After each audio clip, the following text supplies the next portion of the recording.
White America had built an entire economy on lies and stolen wealth. The stock market was soaring. Everyone thought the good times would never end. They had money, they had land, they had security. And then in a single moment it all collapsed. Thousands of people lost everything. The breadlines formed, the suicides increased, families lost their homes, their farms, their futures. But here's what's fascinating about that moment in history. Black America had been living in economic depression since slavery ended. We had been surviving on nothing for decades. We had learned how to build community with nothing. We had learned how to create culture from ashes. We had developed skills that made us resilient. So when the Great Depression hit and white America fell apart, black communities adapted. We created mutual aid networks. We took care of each other. We survived the Depression because we had been trained by 300 years of oppression to survive impossible circumstances. In other words, when white America caught a cold, black America had pneumonia. But we already knew how to survive pneumonia. That's the prophecy at work. Those who build on injustice lose their foundation.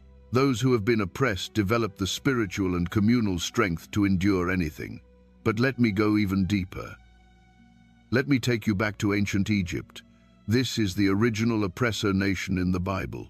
Pharaoh enslaved the Israelites, who were black people. He forced them to build his monuments. He took their labor. He enslaved their children. He built his entire economy on their suffering. And what did God do?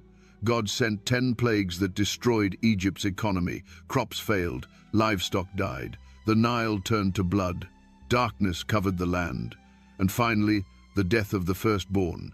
Here's the part that most people miss.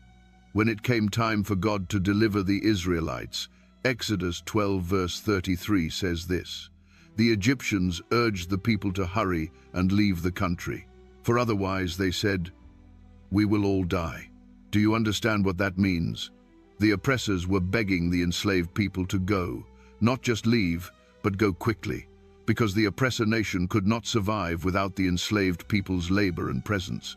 And the Bible says in Exodus 12 verse 35 and 36, that the Israelites asked the Egyptians for articles of silver and gold and for clothing.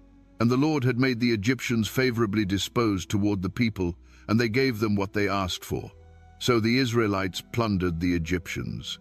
Let that sink in. The enslaved people left with the wealth of the nation. The oppressor gave them gold and silver and clothes. This is not just a historical story. This is a prophecy about what would happen